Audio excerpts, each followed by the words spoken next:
वरिष्ठ नागरिकों के लिए शुरू की नई स्कीम। वरिष्ठ नागरिक इतने साल में होंगे रिटायर।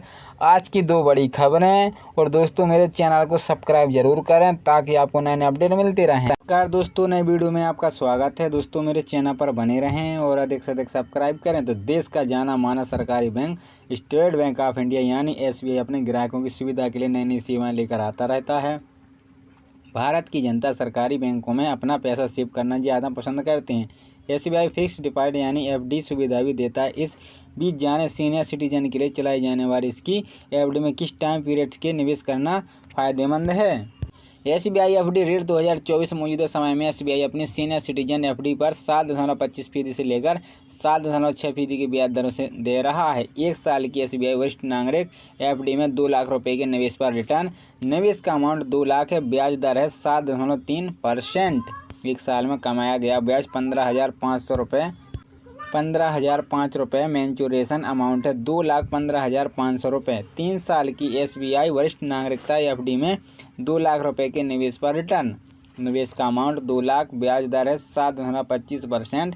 कमाया गया ब्याज 48,109 रुपये। कुल मैच्योरिटी अमाउंट है 2,48,000 में 109 रुपये। कुल टाइम पीरियड है 3 साल। 5 साल की SBI वरिष्ठ नागरिक FD में 2 लाख रुपए के निवेश पर रिटर्न। निवेश का अमाउंट 2 लाख। ब्याज दर है 7.5%। कमाया गया ब्याज 89,990 रुपये। कुल मैच्योरिटी अमाउंट है 2,89,990 रुपये। टाइम पीरियड है 5 साल। देश के बुजुर्ग की बात करें तो कोविड महामारी के बाद जब बंदी हटी तो उम्मीद थी कि उत्पादन और निवेश में वृद्धि होगी, बेकार हो गए लोगों के काम मिलेगा, भूखमरी से लेकर बीमारी तक छुटकारा मिल जाएगा। तो आंकड़े सामने आ रहे थे। वहीं आश्वासन करते थे कि पिछले दशक में भारत विश्व की आर्थिक शक्ति के रूप में 10वें 5वें स्थान तक आ गए। 2-3 वर्षों से तीसरे स्थान पर पहुंचने को है। मगर शिकायत थी कि देश में वरिष्ठ नागरिकों को वह सब नहीं मिल पा रहा है जो खुशहाल भारत में उन्हें मिलना चाहिए। बीमारी की वृद्धों को घेरती है। सरकार ने आयुष्मान योजना शुरू कर दी, लेकिन उसने 5 लाख रुपये वार्षिक आय तक की सेवा रेखा पहुँचना से वृद्धियों को सुविधा से बाहर कर दिया।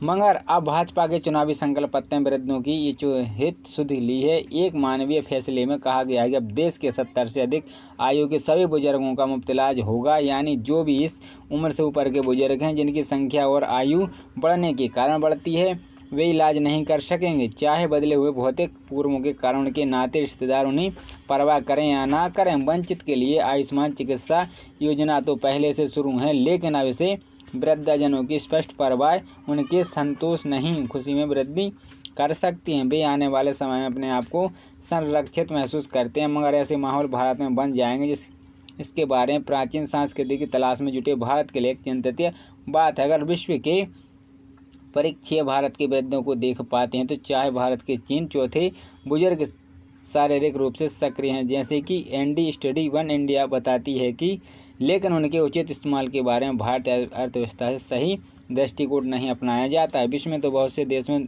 जब तक शुद्ध शारीरिक रूप से सक्षम वृद्धि रूप से तैन्य है तो उनका इस्तेमाल देश की अर्थव्यवस्था, राजनीति और सामूहिक मूल्यों के बेहतर स्थानों के लिए किया जाता है। 50% महिलाएं ऐसी हैं जो भुगतान के बिना अपनी सेवाएं देती हैं, चाहे घर में दे रही या बाहर। किसानों का एक वर्ग भरपूर मेहनत के बावजूद कृषि की निवल आय में वृद्धि नहीं कर पाता, क्योंकि वे छिपे हुए बेरोजगार हैं। उन्हें कृषि फसलों के विनिर्माण की ओर से मोड़ देना चाहिए। लघु और कुटीर उद्योग नहीं आय में योगदान का सहारा दें। इसी प्रकार अगर वृद्धजनों की योग्यता का पूरा इस्तेमाल किया जाए तो देश को एक सार्थक रास्ता मिल सकता है। उसका सत्य यह है कि पहचान से विचलित होने का डर कम हो जाएगा, जैसे कि नैतिकता, सामाजिक मूल्यों की स्थापना की घोषणा आजकल फिर होने लगी। अगर उसके ध्वज वाहन से गुजर रहे हैं जिन भारतीय आदर्शों का भली भांति है तो कोई भी कारण नहीं वृद्धों को एक अपेक्षित वर्ग की तरह भारत में जीने का दुर्भाग्य मिले।